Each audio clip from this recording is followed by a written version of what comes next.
సీనియస్ వార్తలకు స్వాగతం. నా పేరు జగన్నాథ్ రెడ్డి. దివ్యాంగులకు 6,000 పెన్షన్ ఇవ్వాలి. ఎంఆర్పీఎస్ జిల్లా ఉపాధ్యక్షులు కృష్ణ.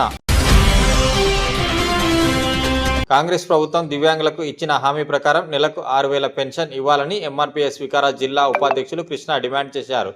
ఆదివారం బషీరాబాద్ మండల కేంద్రంలో జీవన్గి గ్రామంలో ఎంఆర్పీఎస్ జిల్లా ఉపాధ్యక్షుడు కృష్ణ, ఎంఆర్పీఎస్ నాయకులు అంజిలప్ప, రాజు, హనుమంతు, దస్తప్ప, శివకుమార్, ఈడి వెంకటప్ప తదితరులు వికలాంగులతో కలిసి నిరసన తెలిపారు. ఈ సందర్భంగా కృష్ణ మాట్లాడుతూ ప్రభుత్వం ఎన్నికల్లో ఇచ్చిన హామీ ప్రకారం దివ్యాంగులకు 6,000 పెన్షన్తో పాటు వైకల్యానికి అనుగుణంగా పరికరాలు అందించాలని డిమాండ్ చేశారు. అదేవిధంగా ఇందిరమ్మ ఇండ్లు, రాజకీయ అవకాశాల్లో రిజర్వేషన్లు కల్పించాలని కోరారు. ఆగస్టు 2న దివ్యాంగులకు చేయుత పెన్షన్ మహాగర్జనను విజయవంతం చేయాలని పిలుపునిచ్చారు. ఈ కార్యక్రమంలో ఎంఆర్పీఎస్ నాయకులు, వికలాంగులు తదితరులు పాల్గొన్నారు.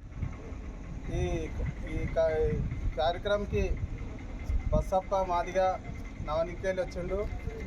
మన అంజిలప్ప సీనియర్ నాయకుడు ఎంఆర్పీఎస్ కూడా మన మాదిగ తమ్ముళ్ళు, మాదిగ వికలాంగులు మనందరికీ ధన్యవాదాలు చెప్తూ, మనకు మందకృష్ణ మాదిగ గారు వికలాంగులకు, వృద్ధులకు, వితంతులకు కాంగ్రెస్ ప్రభుత్వము ఏర్పడడం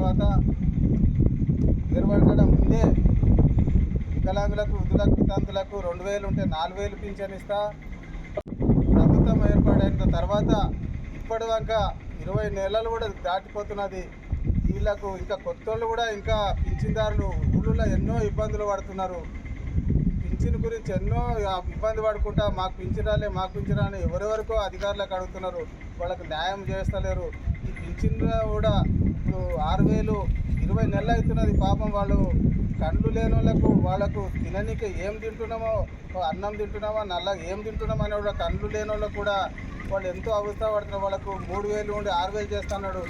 6,000 పింఛను చేయలే కదా. వృద్ధులు వితంతులు కూడా 2,000 ఉండే 4,000 చేస్తానని చేయలే కదా.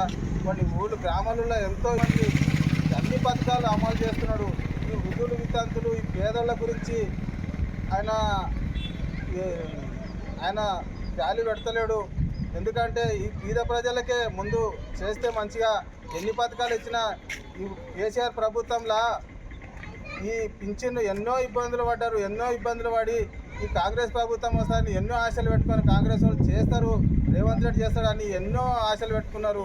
వీళ్ళకే ఇప్పుడు ఇన్ని దినాలు 20 నెలలు అవుతున్నారు. వాళ్ళకు పింఛను వాళ్ళకు ఈ గ్రామాలకు ఇస్తేనే పేరు నిలబడుతుంది. ఎన్నో ఆశలు పెట్టుకొని కాంగ్రెస్ ప్రభుత్వం మీద ఆశలు పెట్టుకున్నారు. ఈ పింఛన్ ఇవ్వాలే. ఇప్పుడు 2 తారీఖు నాడు మందకృష్ణ మాది గారు ఇదే పింఛన్ గురించే భారీ ఎత్తున కోడంగల్లో మీటింగ్ 2 తారీఖు మీటింగ్ బషీరాబాద్ మండలం వికలాంగులు అందరూ వస్తే మందకృష్ణ మాది కూడా గురించే అప్పుడు కూడా పింఛన్ గురించే పోరాడాడు. ఇప్పుడు కూడా మీ గురించే పోరాడుతున్నాడు. మీరు అందరూ వచ్చి కూడా ఈ పింఛను తప్పకుండా ఆయన భుజం మీద వేసుకొని మీకు అందరూ కూడా పింఛన్ చేపిస్తాడని చెప్పుకుంటూ ఈ అవకాశం ఇచ్చిన అందరికీ ధన్యవాదాలు చెప్పి